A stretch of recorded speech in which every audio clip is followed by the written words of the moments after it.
Hello everyone. This video I'm going to be talking about my testimony as it pertains to gang stalking. I think the last video I kind of shared like why I believe I was being targeted to gang stalking. I think the last time I said, it was my sexual orientation, my race, religious, differences. But here I want to get more in depth on my story, like, what happened and, maybe some of the people that are involved. Okay, so to kind of refresh for the people who may not have watched my other video, part one, basically the theories that I have as to why I believe I was gang stalked was because, I came out of the closet as a gay woman, and I was around a lot of people that were religious, and if they weren't religious, then they were conservative. So they didn't share the same belief systems as far as what I believed in. I was liberal minded, and they shared some old school values that I no longer aligned with. And so I was met with adversity on that. And then the second thing was the fact that I was not religious like the rest of them were. Like the rest of them, their parents were very religious. Some of them, like some of the people that were gang stalking me that I thought, I was friends with, I met some of their family members, and, they were clearly very religious. And if not, like I said, religious, they were definitely conservative in their beliefs. A lot of the people that I used to hang around were they were either people of color that were not black, or they were just flat out just not black. Like they were white, or, whatever other race of people that they were. Predominantly, they were not black. So, and most of their friends were not black. I was kind of like that token black friend. It was like, very few black people, in my group of people that I hung around. In some instances, not all of them. Some groups of people that I hung around, there was a lot of black people. But as far as the people that gang stalked me, a lot of them were not black. Some of them were, though, like family members. But I'm going to get to the point. People that were not black that I dealt with, when I met some of their parents, some of their parents were racist. Some of them were closeted racists. And so when shit hit the fan and people's characters were tested, I found out that a lot of the people that I associated with that were not black were racist. And even some of the black people that I hung around had this Uncle Ruckus mentality, where they felt the need to, in order to prove that they're worthy to fit in with other groups of people, to tear down their own people, or to hate themselves in their own skin color. Those were the people that I was around. Now, I didn't know that at first, but it started to become a little bit more clear when I was going through some turmoil when I was being gang stalked. So a lot of the people that I was around were either prejudiced in some way, shape, or form, racist, self-loathing, self-hating, or, they were extremely religious. And because of that, they were very, like, homophobic, and in some cases xenophobic. And then I was also dealing with people who were very dark individuals. They like to practice black magic. They like to, some of them read the book, The 48 Laws of Power, or the 48 Laws of Seduction. Some of them read some of those books, and they practice that. A lot of people who want power over others have read those two books and have applied that. But,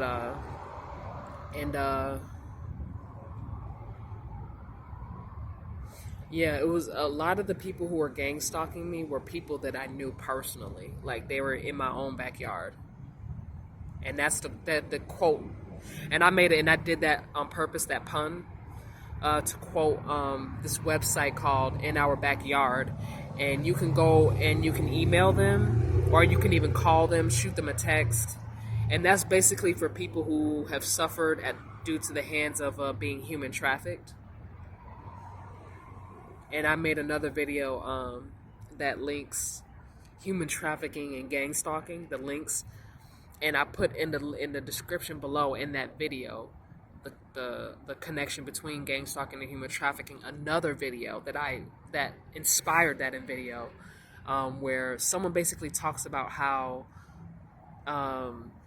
Neighborhood Watch, the Stasi Germany government, and the British intelligence and the shadow government here in the United States all participate in this gang stalking program, and they recruit people who are closest to you, that have access to you, that don't like you, that don't respect you, that are envious of you, that have narcissistic personality disorder, and they use these people as pawns to destroy you. That's what happened to me, and I think it's pretty safe to say that for people who have been gang stalked for a long period of time, that had a bunch of heat come after them, 9 times out of 10, somebody close to you or some people close to you are helping this elite system to oppress you. If it's going on for a very long period of time and they know things about you that they shouldn't know, like it seems like they know everything about you. It seems like they're literally talking to people who've talked to you and remembered everything you said. 9 times out of 10, I hate to break it to you, but some of the people that you know, some of the people you thought you could trust, are giving them intel about your personality, the way you speak. Some of them are even mimicking you. They're copying you, and the gang stalkers have figured that out. But I didn't want to get into that this time. I actually wanted to share my personal story, but that's for those who are being gang stalked and they kind of just barely figured it out, or they've known for a while but they didn't know what was going on. If you're being gang stalked to the extent where they're able to destroy your life, it's an inside job. 9 times out of 10, there's an inside job. It may not be everybody that you're cool with. Like, there may be some people where you're like, no, I trust this person. This person would never do. This person has no idea what's going on. Or they know what's going on. They know it's strange. They're not participating. I know for a fact. Then it's somebody in your backyard. And you need to look at the people who are close to you that kind of show subtle signs of envy and jealousy. Some of them, they have like issues with pride and greed. Those are the people that you need to look at. And the reason why I say that is because those are the people that end up participating in the gang stalking program because they can be bought. Say if they're greedy, say if they lose their job and they need to pay their bills, or they want a brand new car, they've been wanting this car. They've been wanting a brand new car and a specific car for like a really, really long time, or they want so badly to be famous, or they want a career, or something like that, and they can easily be bought. And it's like, they want something so bad and so desperately that you can kind of feel their energy, like they would be willing to screw somebody over to get that job, or to get that car, or to get that money. Those are the people that you may need to look at sideways. The people who like, when you find out their job, what kind of job they have, what type of earning they have, and they do things shady to make money. Now, let me make a disclaimer before I continue on with that sentence. Just because somebody, like, for example, sells drugs, that doesn't mean that they're a bad person. They may have made mistakes in the past, and that may have been the only way that they can put food on the table for their children. But I'm talking about people who they're able-bodied, they can get a job. They don't have any felonies, they don't have a record, but they're just doing things on the side, shady things on the side to make money because it's about power. They want to, those are the people you may need to look out for. Now, somebody that's doing it because they ain't got no other way, they made mistakes, they're trying to turn their life around, but they ain't got no other ways to feed their family, that's one thing. Or if they were born into a family of drug dealers and they got caught up in it, that's another thing. But if someone's just doing it because they want the power, they want the control, they want to own the block, those are the type of people you need to look out for, because that's just pure greed and pride. Those are the type of red flags to look out for, because those are the people that the gang stalkers are going to go to first, not the ones who move with integrity, that got a little dark side, because we all got a dark side. Sorry, I'm right next to the airport, so y'all going to be hearing planes coming through. I'm in an area where there's a lot of I'm right by the airport. I'm like literally like probably about 5-10 minutes away from the airport, so y'all gonna hear airplanes passing through every so often. Sorry, y'all just gonna have to tolerate it. But anyway, so yeah, everybody has a dark side.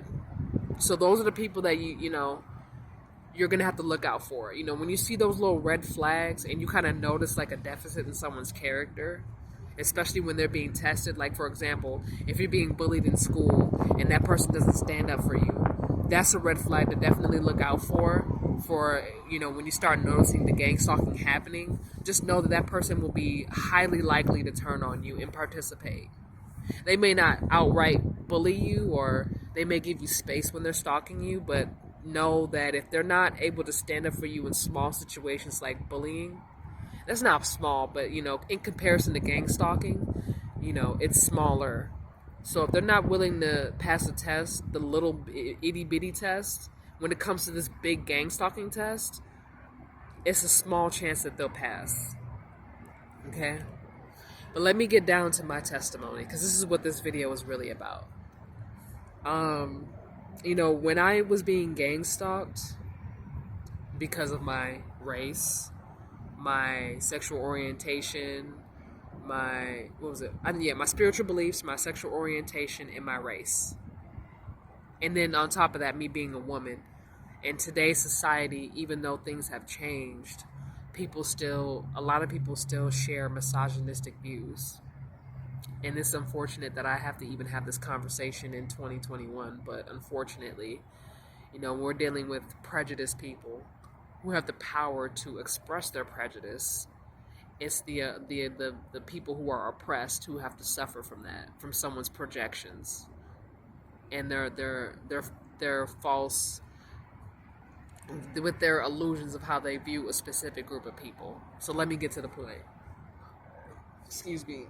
Within my family, I grew up in a very religious household. On my mother's side of the family, devout Christians. On my father's side of the family, devout Muslims. So you can see how there's some conflict from the day of birth. What side am I going to pick? What religion, right? So it was Christianity on my mother's side, the Nation of Islam on my father's side, specifically the Nation of Islam, not Islam, but the Nation of Islam. So that was that, okay?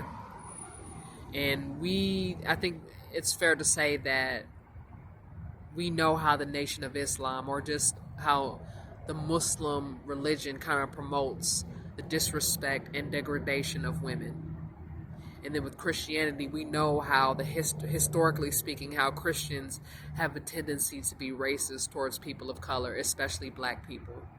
And then if we have black people who are part of Christianity, like say Southern Baptists or Methodists or whatever, non-denominational, we have that, that self-loathing that I talked about earlier.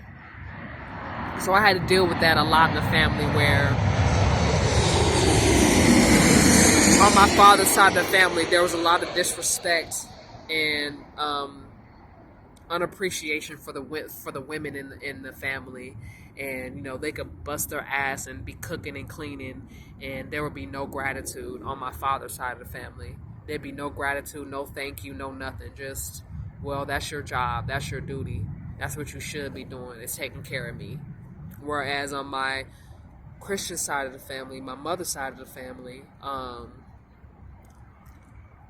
feel like there was this image that needed to be held when it came down to that.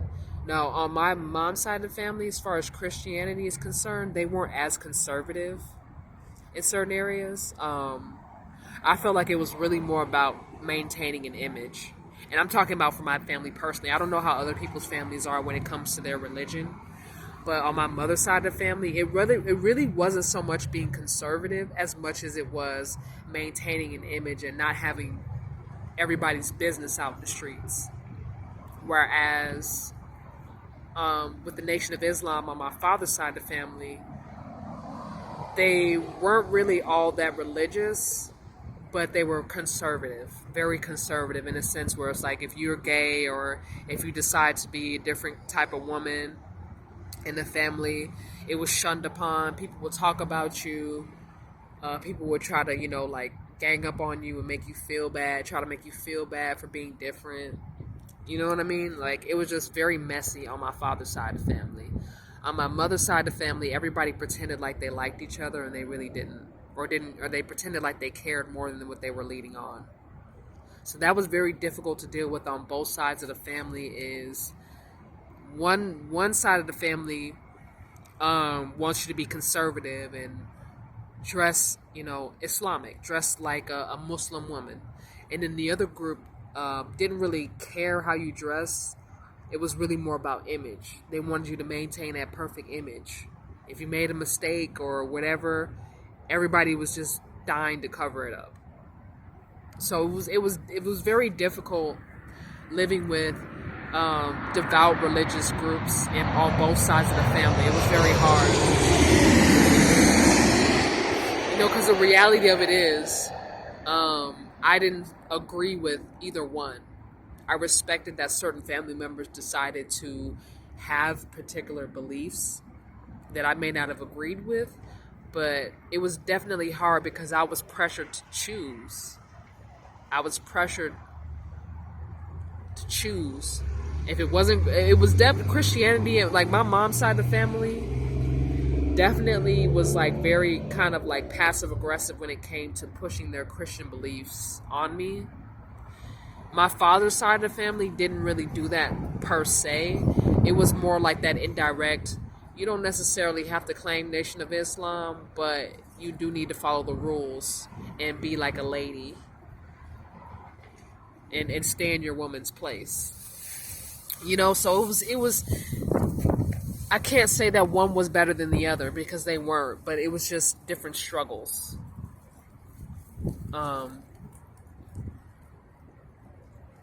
And then when it came to me going to school, some of the people, some of my family members went to the same school that I went to.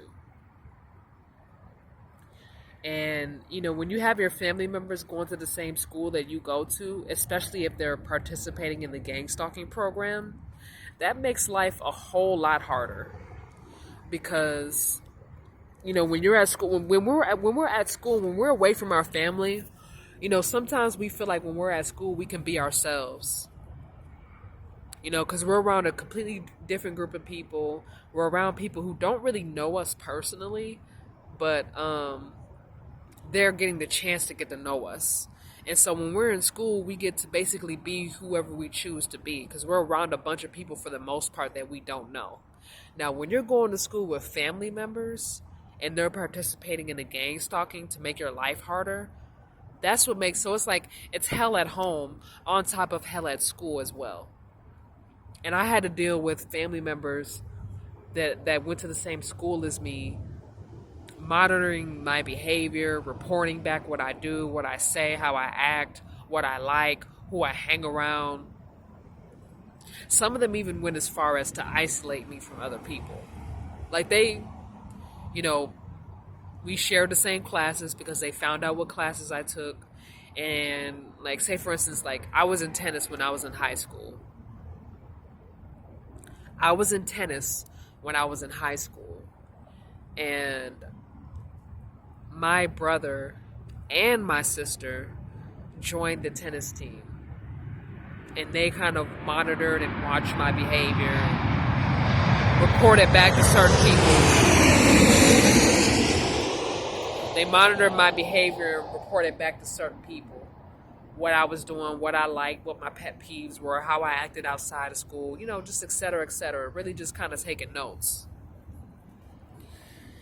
And let's just say I ended up in a situation where I ended up being human trafficked while I was going to high school. And a large group of people that participated in the human trafficking, in my human trafficking, was people that were in the tennis team. Now, their reasons for doing that are unknown to me. It would have to be a situation to where the people that participated in the human trafficking and the gang stalking would have, if they're given an opportunity to share their reasons as to why they did what they did, if they're willing to be honest about it, that'd be the only way that we'd be able to find out as to why they did what they did. But they did it. So the people on the tennis team that I was a part of in high school participated in the gang stalking and in the human trafficking. I was human trafficked, I would say, ever since I was maybe about 3 or 4. That's a long time. I'm 27 now, so imagine, right? 24 years being human trafficked. I was sex trafficked and labor trafficked. I had both. It wasn't just sex trafficking. Even though sex trafficking had a huge part to play in my downfall, labor trafficking was just as potent of a poison. So the people on the tennis team that I was around in high school, they all participated in me being human trafficked. They all leached ideas off of me, and they stole my energy. They got me to engage in like sex trafficking to steal my energy and harvest my energy. They stole money from me. They stole creative ideas from me. And there were even instances where I actually put in the work for a creative idea or a business venture, and I didn't receive any credit.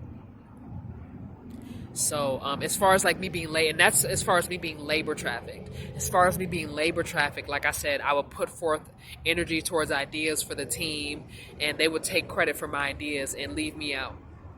Or they would have me doing all the work and then take all the credit. You know? Or they would take creative ideas that I came up with and, tweak it up a little bit, but they wouldn't give me any copyright or any compensation for my creative ideas. So I was labor trafficked in every aspect. Workshops, all that. Some of them, the people on the tennis team, some of them are artists, whether they're musicians or fashion designers or actors, actresses, whatever the case was. A lot of them are artists, and some of them I ghost wrote some of their songs. Some of them I actually did all the work as far as the fashion, like the color schemes, the fashion tips, all of that. Like it was all my ideas, and I did not receive any monetary compensation for that. So I was labor trafficked.